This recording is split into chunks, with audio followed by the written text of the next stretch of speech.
It is great to be here one more time today. And my name is Gary Fowler. I'm the CEO, president, and founder of GSD, Get You Done Venture Studios, a premier AI and quantum venture studio located in the heart of Silicon Valley. I'm a 17-time serial entrepreneur with several unicorns under the belt. I was on the original management team at Click Software, which was sold to Salesforce for $1.35 billion, and also Eva.ai, one of the first generative AI companies we founded in 2016, pre-transformer models. We believe at GSD that intellectual capacity is evenly spread around the world, but opportunities are not. With that, I have my special guest and a friend. Stanley Anyetei is an investment officer. He's located in the Netherlands. He works with companies like Triodos Investment Manager, the TS School for Business and Society, where he's a senior lecturer. He's been an investor. He's been a lecturer. He's been a founder. He's been an all-around good guy, all around ESG. And today we're going to talk about sustainable transitioning. Is it a marketing gimmick or does it make sense? He's got over 20 years experience in the financial industry. He's a solution-driven thinker with a strategic focus and a holistic view of challenges. After several years of working in the banking, his new challenge is to use banking as a means to affect change in the transition to a more inclusive, better world for all of us. So with that, I'd like to bring my friend Stanley on board. Hi, Stanley. How are you today? Hi, Gary. Good afternoon. Well, good morning your side and good evening my side. Thanks for inviting me today, and I look forward to our conversation. No, it's good to have you. So did you grow up in Cape Town, or where did you grow up originally? Where are you from originally? Do you know, I'm originally from Ghana. I grew up in a little town in the city of the capital called Accra. And I actually moved to Cape Town. I moved to South Africa actually with my dad because my dad was a doctor. And I think HIV was a big thing in South Africa during apartheid because they didn't have any black doctors. And my dad was one of the individuals who took it on to go and help the patients in South Africa. So that's how I ended up in South Africa, where I did my schooling at my university in Cape Town, of course, before moving on to the Netherlands. So what made you decide to move to the Netherlands? Jonah, I think at the time I moved to the Netherlands about 15 years ago, it was just when the financial crisis hit. And I think everybody started thinking about what is the new way of banking. And I think the Netherlands as an ecosystem actually started developing this idea of impact investing. How do we invest to also effectuate the inclusivity and the protection of the environment? And if you look at Africa, Africa has got so much resources, so much natural resources that we need to protect. And hence I took it on to myself to come and do an MBA here to better understand how we can actually start investing consciously. And so that's what actually put me here. So when you look at it, when you look at what's happening, you know, I know we're talking about, you know, you've been working in this whole ESG environment. So what's happening with, you know, is it really, are we really doing a transition, or is it just a shell game where we're moving things around and it's greenwashing? Is it a gimmick, or is it, are we really doing anything? And what can we do, and how do we do it? Gary, the ideology of sustainable, if I can say sustainable innovation and growth, it's second nature. I mean, if you look at what is happening around us with regards to, like, you know, climate change, storms, flooding, all of these things happening around us, there's something that is seriously wrong with our underlying production model. And that needs to change.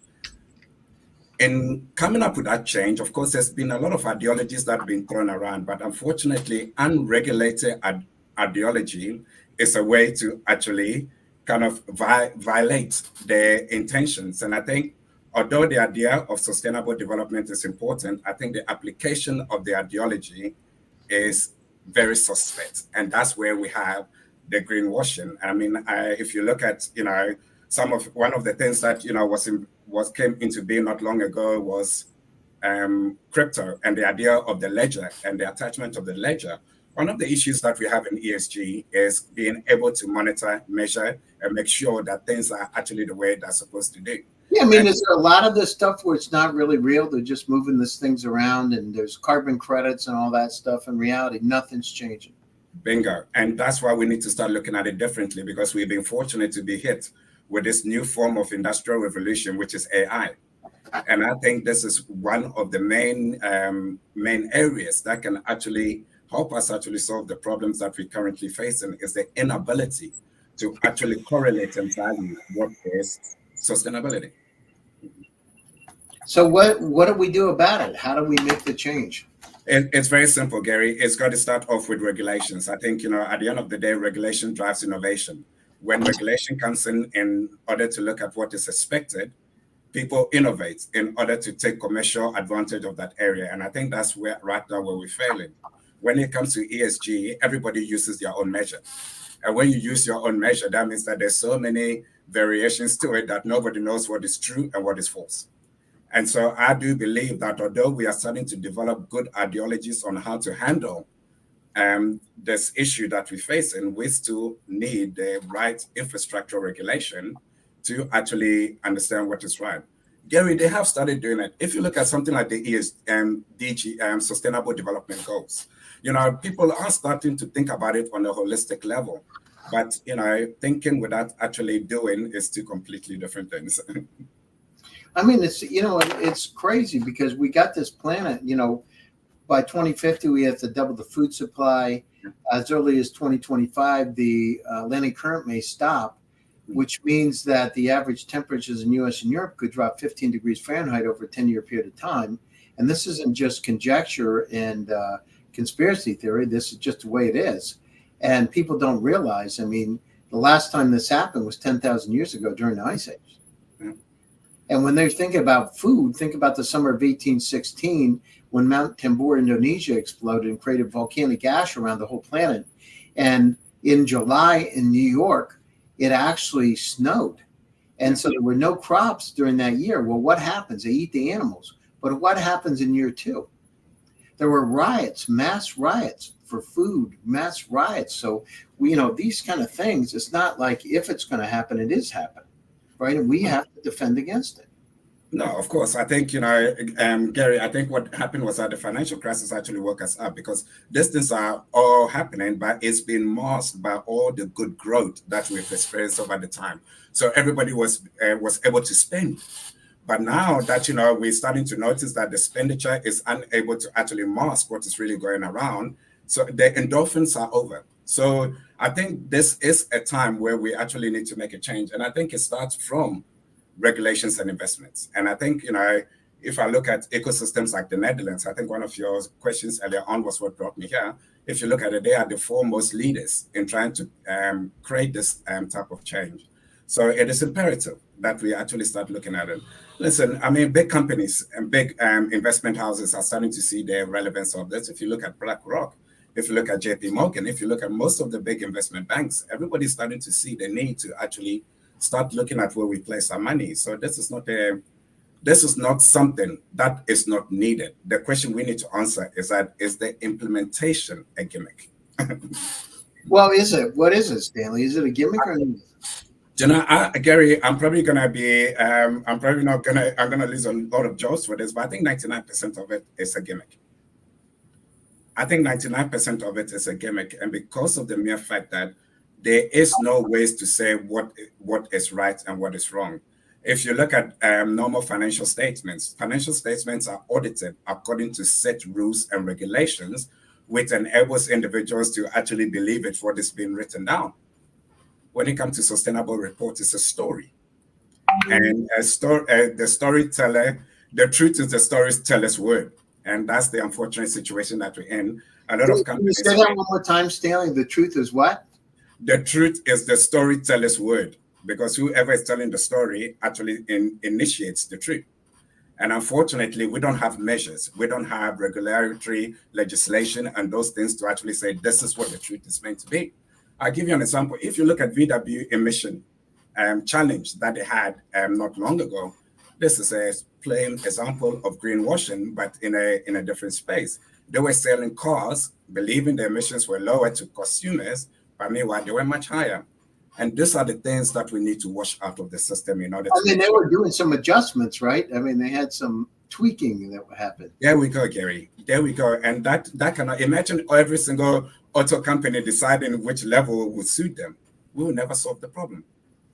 Well, and when it happens, nothing good's going to happen, Stanley. The stuff that the cascading effect of what's going to happen with the Western Antarctic slope melting, that sea level could go up 16 feet.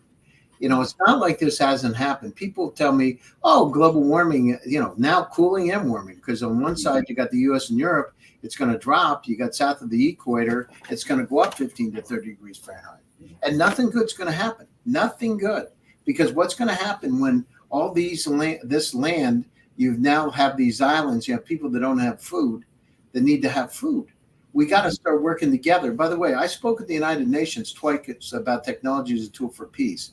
And I was on one of the panels, and I tried to tell them directly. I said, listen, I'm not a politician, and I don't get, I'm not paid by any government. I'm just telling you, a human being, we better go out there, because this is like, keep it simple, stupid down.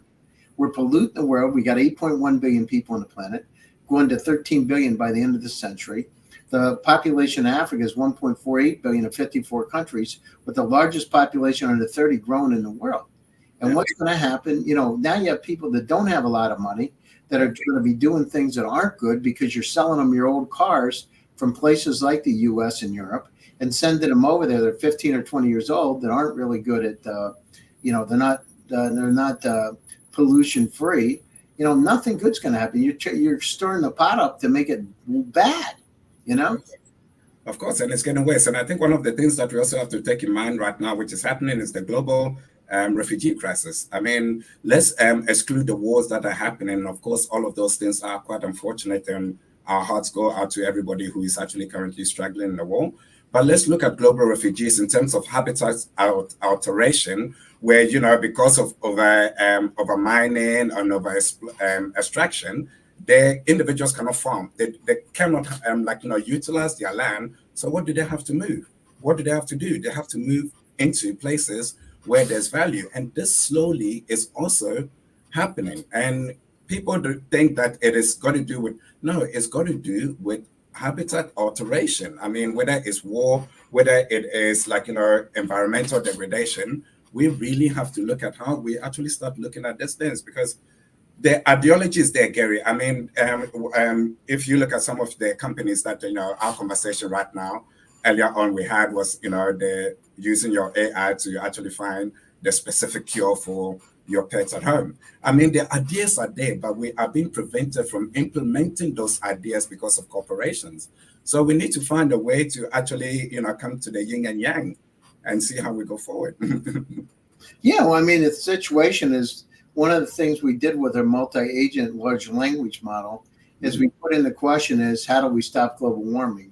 And we had 14 agents working on the problem, ChatGPT, Llama, Bard, et cetera. And it was interesting because it came back within 20 minutes with an entire report, and it said, this is how you stop it.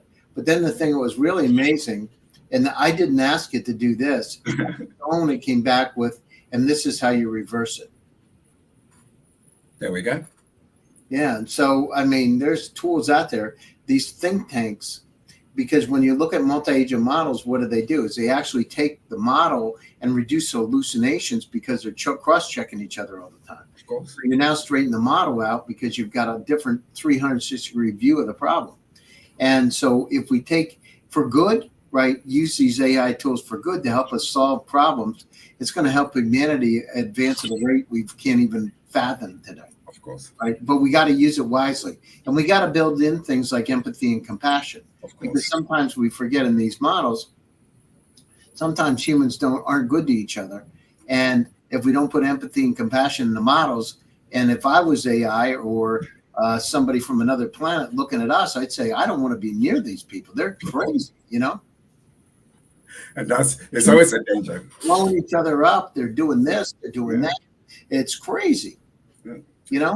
It's always a danger. It's really, really always a danger. And I mean, of course, you talk about the risk in the air, but there's risk in everything, Gary. It's all about, finding the common ground to actually mitigate that risk to a level that, we can both benefit, but yet also engage in it. I mean, we're talking AI from at this point now. If you look at the four main areas really for global warming mitigation, really is agriculture.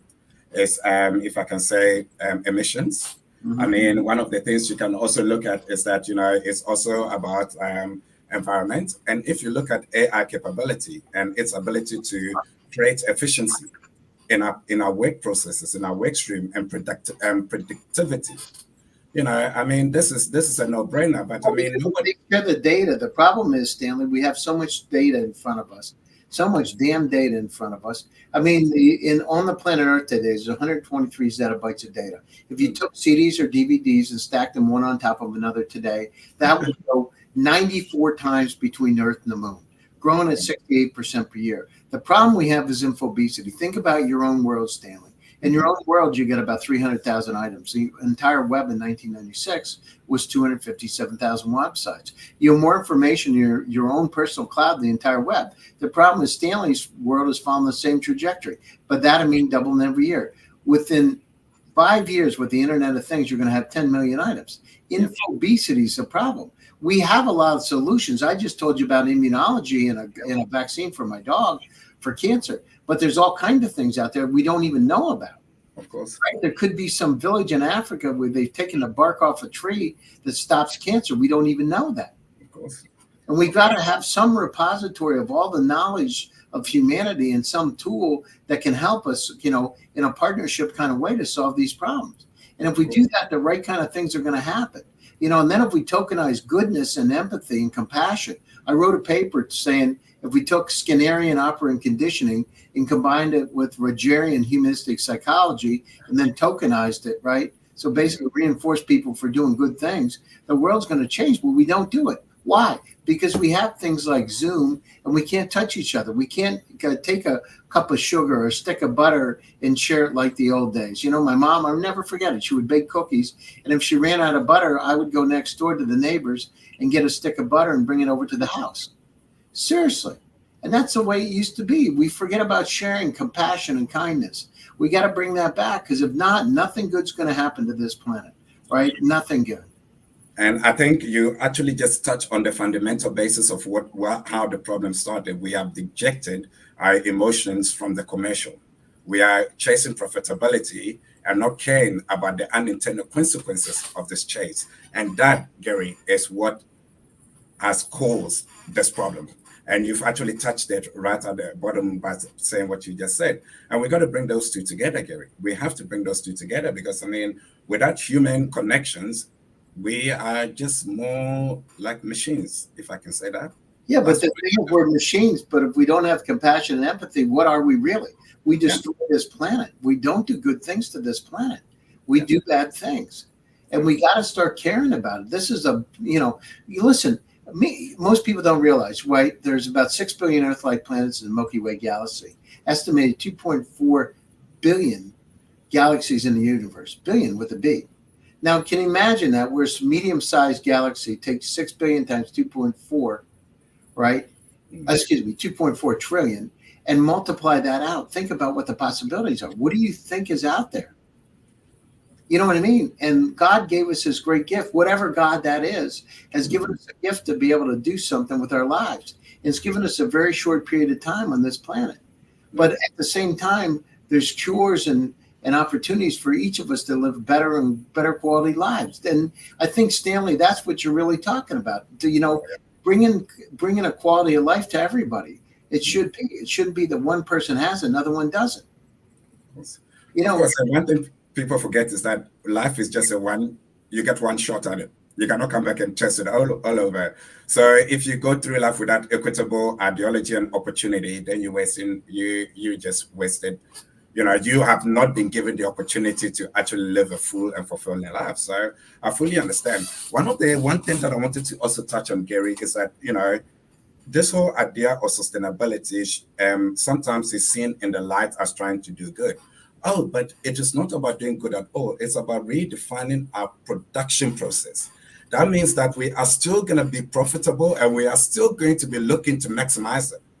It is just the process in which we use to maximize profitability that we got to look at. So when people have in their mind that sustainability is costly, it's like any other investments that you have to make.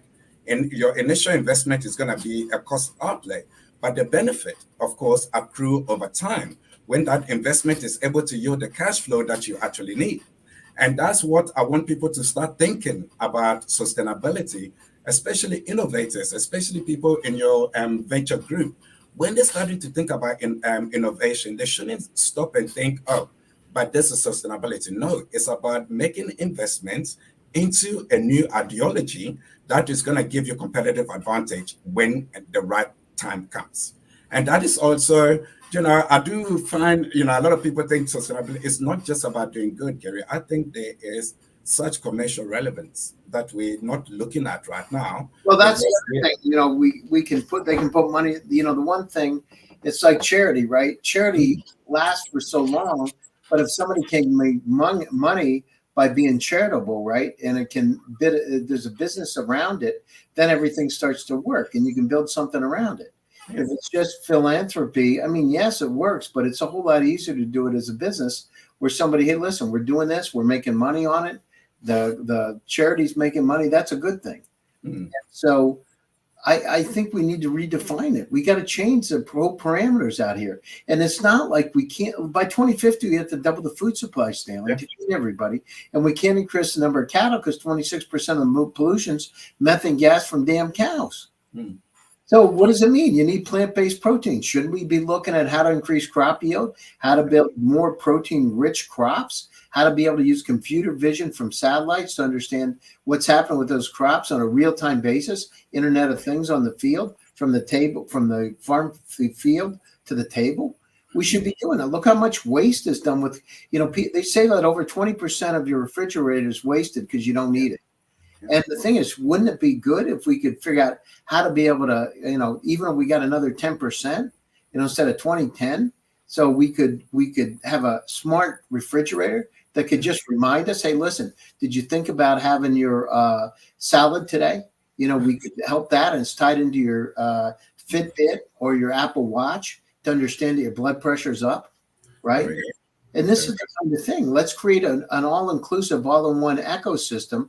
And, on the side of it, on your side, it becomes real when you're outside and the pollution levels are up and you don't know it. And you're breathing. Say, listen, you just cut 3 months off your life. If you keep out here with this, you're going to be saying, I want it fixed. We just don't know what we don't know. That's a problem, right? Yeah, the problem there, and that's exactly it, Gary. The challenge we're having right now when it comes to those type of innovation that you're talking about is the absorption of the diffusion of innovation. Because right now, there's not a lot of absorption of that ideology yet.